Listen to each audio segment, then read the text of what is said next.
So ఇప్పుడు మనకేంటంటే ఈ ప్రాబ్లం ఇచ్చింది, ఇది ఒక 240 volts series motor takes 40 amperes when giving its rated output at 1500 rpm.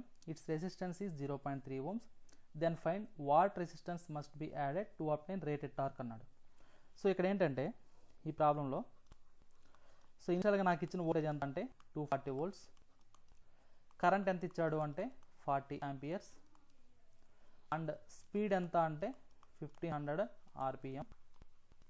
So అదేవిధంగా రెసిస్టెన్స్ వాల్యూ ఎంత ఇచ్చాడు అంటే ఇక్కడ రెసిస్టెన్స్ ఏంటి, ఏం రెసిస్టెన్స్ అది, ఆర్మేచర్ రెసిస్టెన్స్. సో ఆర్మేచర్ యొక్క రెసిస్టెన్స్ వాల్యూ ఎంత అంటే నాకు 0.3 ohms. సో ఇది ఏ టైప్ ఆఫ్ మోటారు అంటే సిరీస్ మోటార్.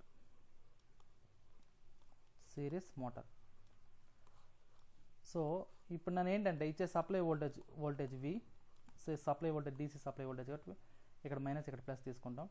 సో ఇది లైన్ కరెంట్. సో ఈ లైన్ కరెంటే నాకు ఫీల్డ్లోనూ పాస్ అవుతుంది, ఆర్మేచర్లోనూ పాస్ అవుతుంది. సో ఇక్కడ నాకు బ్యాక్ ఈఎంఎఫ్ అనేది ఉంటుంది. ఓకేనా. సో ఇది మనకిచ్చిన డేటా. సో మనకేంటంటే సిరీస్ మోటార్ అన్నాడు. సో సిరీస్ మోటార్ అంటే మనకు తెలిసిన పాయింట్స్ ఏంటి అంటే, so series motors are never started at no load condition. ఒకటి, సిరీస్ మోటార్స్ని మనము నో లోడ్ కండిషన్లో మోటార్స్ని మనం ఆపరేట్ చేయకూడదు. ఫస్ట్ పాయింట్ అది. సో సిరీస్ మోటార్లో స్టార్టింగ్ టార్క్ అనేది చాలా ఎక్కువగా ఉంటుంది. ఇది సెకండ్ పాయింట్. సిరీస్ మోటార్లో టార్క్ అనేది ఎలా ఉంటుంది అంటే స్టార్టింగ్ టార్క్ చాలా ఎక్కువగా ఉంటుంది. సో ఈ యొక్క టార్క్ అనేది దేని మీద డిపెండ్ అవుతుంది అంటే నాకు అక్కడ డెవలప్ అయ్యే ఫ్లక్స్ అండ్ ఆర్మేచర్ కరెంట్ మీద డిపెండ్ అవుతుంది. సో ఇక్కడ డెవలప్ అయ్యే ఫ్లక్స్ అంటే షంట్ ఫీల్డ్లో డెవలప్ అయ్యే ఫ్లక్స్ అనేది దేని మీద డిపెండ్ అవుతుంది, అందులో పాస్ అయ్యే కరెంట్ అంటే ఏంది, లైన్ కరెంట్. సో ఇందులో ఈ యొక్క సిరీస్ మోటార్లో లైన్ కరెంట్ అన్నా ఆర్మేచర్ కరెంట్ అన్నా సేమ్. అంటే ఈ యొక్క flux value it is directly proportional to the current, that is nothing but armature current. So కాబట్టి దీని నుంచి torque is directly proportional to the armature current square, అంటే square of the armature current. Torque అనేది దీని మీద depend అవుతుంది. Okay. So ఇది okay. ఇక్కడ నాకేంటంటే ఈ సిరీస్ మోటార్లో ఈ రేటెడ్ టార్క్ అనేది ఎక్కడ కావాలంట, at the time of starting అన్నాడు వాడు. సో ఎట్ స్టార్టింగ్ అన్నప్పుడు అప్పుడు నాకేమవుతుంది, ఎట్ స్టార్టింగ్ అంటే వెరీ స్టార్టింగ్ కండిషన్ అని అన్నప్పుడు నాకు బ్యాక్ ఈఎంఎఫ్ వాల్యూ ఎంత అంటే నాకు 0. At starting condition back EMF value ఎంత అంటే 0. సో ఇప్పుడు నాకు బ్యాక్ ఈఎంఎఫ్ వాల్యూ 0 అయినప్పుడు ఏదైతే ఈ యొక్క వాల్యూ కరెంట్ ఉందో, అంటే ఈ యొక్క సిరీస్ వైండింగ్లో పాస్ అయ్యే కరెంట్ ఏదైతే ఉందో, అంటే టోటల్ కరెంట్ ఏదైతే ఉందో, ఈ కరెంట్ని లిమిట్ చేసే పారామీటర్ ఏంటి అంటే నాకు రెసిస్టెన్స్ పారామీటర్. ఓకేనా. ఇక్కడ నాకు సప్లై వోల్టేజ్ ఉంది, ఇక్కడ నాకు బ్యాక్ ఈఎంఎఫ్ వాల్యూ ఎలాంటి అపోజిషన్ లేదు. బ్యాక్ ఈఎంఎఫ్ అంటే ఏంటి, మనం ఇచ్చే సప్లై వోల్టేజ్ అపోజ్ చేసే పారామీటర్ బ్యాక్ ఈఎంఎఫ్ అనేది. సో ఇక్కడ నా back EMF value starting 0. So apply చేసే వోల్టేజ్ నేను వోల్టేజ్ V. ఇప్పుడు నాకు ఇందులో ఈ సర్క్యూట్లో కరెంట్ లిమిట్ చేసే పారామీటర్ ఏంటి అంటే నాకు ఓన్లీ రెసిస్టర్. ఓకేనా. ఆ రెసిస్టర్ కూడా ఏం రెసిస్టరు, ఆర్మేచర్ రెసిస్టర్. సో ఇక్కడ నేను రాసాను ఆ పాయింట్ చూడండి. సో ఇక్కడ నాకు ఏంటంటే ఇక్కడ నాకు current is limited, current limited only by the resistance in the armature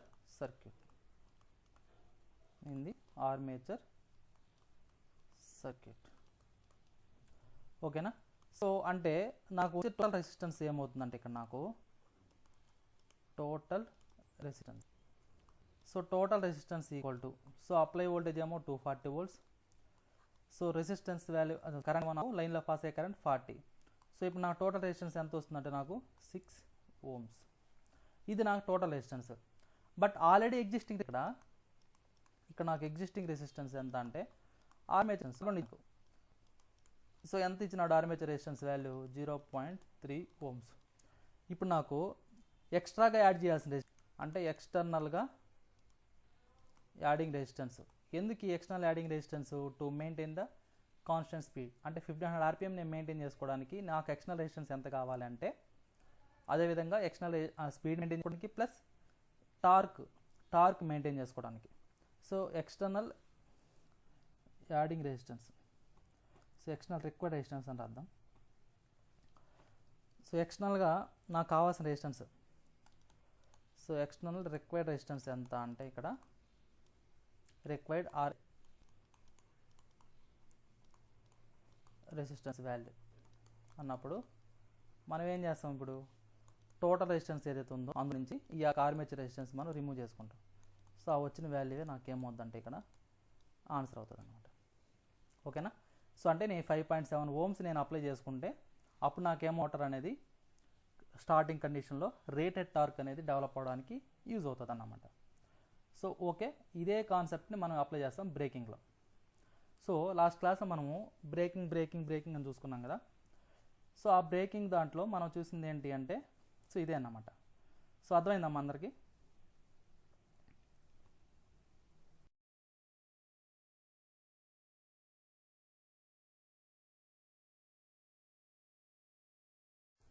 so ఇక్కడ సెకండ్ ప్రాబ్లం అబ్జర్వ్ చేయండి.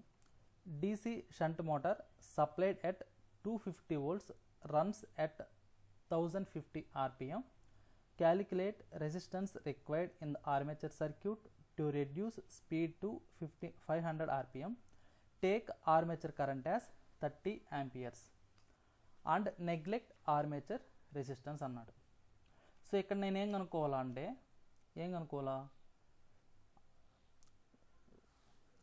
కాలిక్యులేట్ ద రెసిస్టెన్స్ కనుక్కోవాలి. దీంట్లో కూడా రెసిస్టెన్స్ వాల్యూవే కనుక్కోవాలి. సో ఈ క్వశ్చన్ మీకు అర్థమైందమ్మా?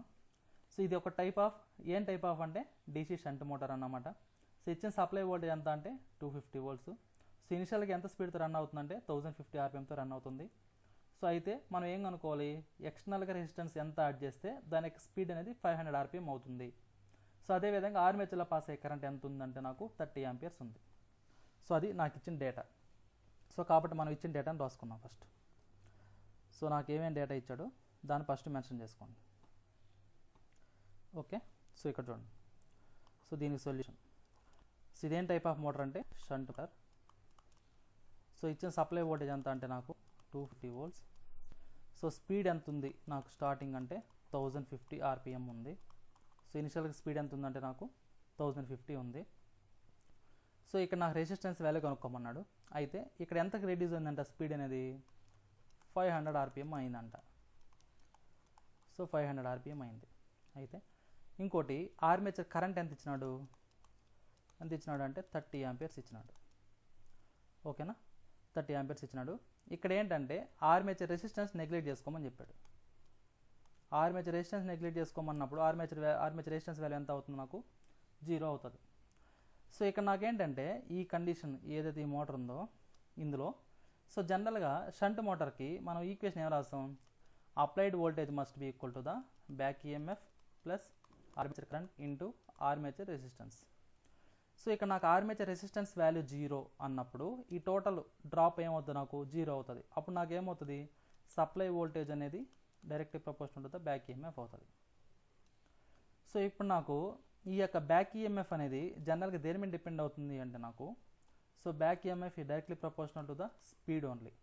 సో ఎందుకు స్పీడ్ మీదే డిపెండ్ అవుతుంది అంటే జనరల్గా మనకు తీసుకునే బ్యాక్ EMF అనేది ఎలా రాసుకుంటాం మనము, పై ZN/60 into P/A.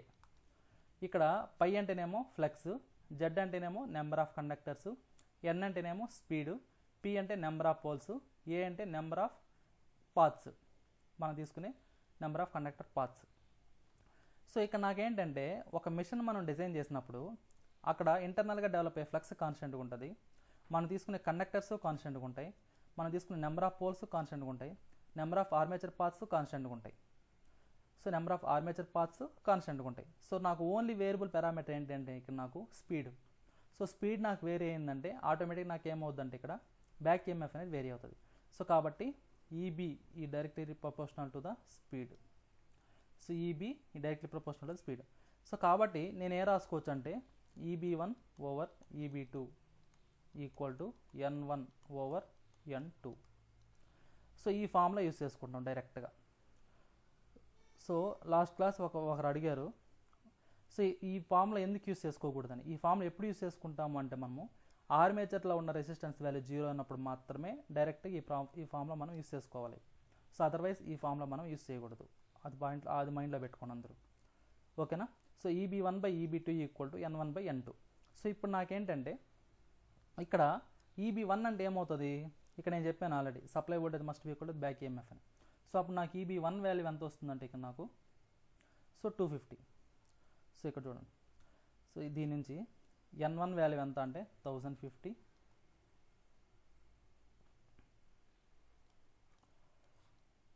N2 value ఎంత అంటే నాకు 500. సో ఇప్పుడు నాకు EB1 బై EB2 అన్నాడు.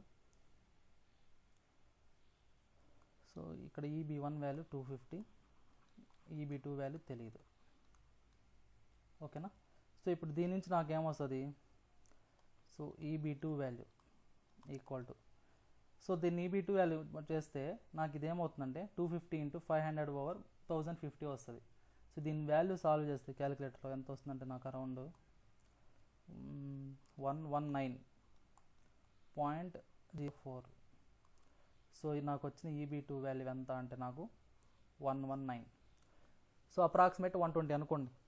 సో నాకు వచ్చిన EB2 వాల్యూ ఎంత అంటే నాకు back EMF value 119.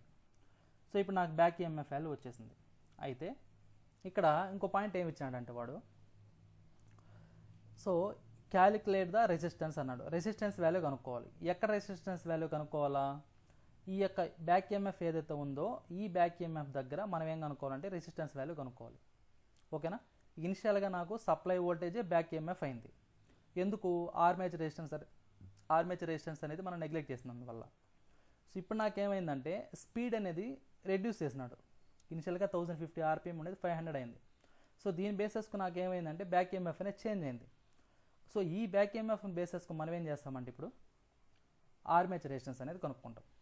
So general మనకు తెలిసిన ఫార్ములా ఏంది, so back EMF equal to V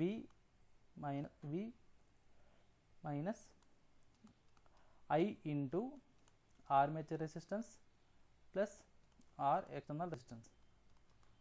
అంతేనా. సో నేను డైరెక్ట్ రాసా ఫార్ములా. జనరల్గా supply voltage equal to back EMF plus armature current into drop అని రాస్తాం, ఆర్మేచర్ రెసిస్టెన్స్ అని రాస్తాం కదా. సో ఇక్కడ నేను ఏం రాసా, బ్యాక్ ఈఎంఎఫ్ ఈ సైడ్ తీసుకొని ఆ ప్లస్ ఏదైతే డ్రాప్ ఉందో దాన్ని ఈ సైడ్ తీసుకొని వచ్చా. ఇక్కడ ఆర్ ఎక్స్టర్నల్ ఎందుకు తీసుకున్నానంటే ఇనిషియల్గా ఆర్మేచర్ రెసిస్టెన్స్కి మనం ఏం చేసాం, సమ్ ఎక్స్టర్నల్ రెసిస్టెన్స్ యాడ్ చేసుకోవడం వలన నాకు స్పీడ్ అనేది రెడ్యూస్ అయింది. ఇనిషియల్గా 1050 RPMతో రొటేట్ అయ్యే మిషన్ అనేది నేను ఎప్పుడైతే ఈ ఎక్స్టర్నల్ రెసిస్టెన్స్ అనేది యాడ్ చేసుకున్నానో నాకు అప్పుడు 500 RPM అయింది. సో దానికి రిలేటెడ్గా నాకు బ్యాక్ ఈఎంఎఫ్ అనేది ప్రొడ్యూస్ అయిందన్నమాట. సో కాకపోతే ఇక్కడ ఏంటంటే నాకు మనము బేస్డ్ అప్ ఆ స్పీడ్ని బట్టి ఇక్కడ బ్యాక్ ఈఎంఎఫ్ అనేది కనుక్కున్నాము. సో ఇప్పుడు నాకు దీన్ని బట్టి నేను ఏం కనుక్కోవాలా, ఎక్స్టర్నల్ రెసిస్టెన్స్ వాల్యూ కనుక్కోవాలా. ఓకేనా. సో ఇది, సో ఈ యొక్క ఈక్వేషన్లో నాకు ఆర్ఏ వాల్యూ ఎంత అంటే 0, ఇక నా బ్యాక్ ఈఎంఎఫ్ వాల్యూ ఎంత అంటే 119.04. సో సప్లై వోల్టేజ్ ఎంత అంటే నాకు 250, కరెంట్ ఎంత ఉందంటే నాకు 30, ఆ ఎక్స్టర్నల్ రెసిస్టెన్స్ వాల్యూ ఎంత అంటే తెలియదు. సో దీన్ని మనం సాల్వ్ చేసుకుంటే నాకు వచ్చే వాల్యూ ఎంత, ఎక్స్టర్నల్ రెసిస్టెన్స్ వాల్యూ ఎంత అంటే నాకు సో అప్రాక్సిమేట్లీ ఎంత వస్తుందంటే నాకు 4.365 ohms. సో ఇది వస్తుందన్నమాట. సో దీన్ని సాల్వ్ చేస్తే నాకు వచ్చే ఎక్స్టర్నల్ రెసిస్టెన్స్ వాల్యూ ఎంత అంటే ఇక్కడ నాకు 4.365. సో ఇదే ఎక్స్టర్నల్ రెసిస్టెన్స్. అంటే నేను ఈ ఎక్స్టర్నల్ రెసిస్టెన్స్ అనేది ఆ సర్క్యూట్కి యాడ్ చేసుకుంటే DC షంట్ మోటార్కి నాకేమవుతుంది, 1050 RPMతో రొటేట్ అయ్యే మిషన్ అనేది 500 RPMతో రొటేట్ అవుతుంది. సో ఈ కాన్సెప్ట్నే మనం బ్రేకింగ్స్లో యూస్ చేస్తాం. బ్రేకింగ్ ఆఫ్ DC మోటార్స్లో మనం ఏం చేస్తారంటే సమ్ ఎక్స్టర్నల్ రెసిస్టెన్స్ యాడ్ చేసుకోవడం వల్ల నాకేమవుతుంది, గ్రాడ్యువల్గా దాని స్పీడ్ అనేది రెడ్యూస్ అవుతా కీప్ ఆన్ 0 అవుతుంది అన్నమాట. సో ఓకేనా. సో ఇది క్లియర్ అమ్మా ఇది అందరికీ.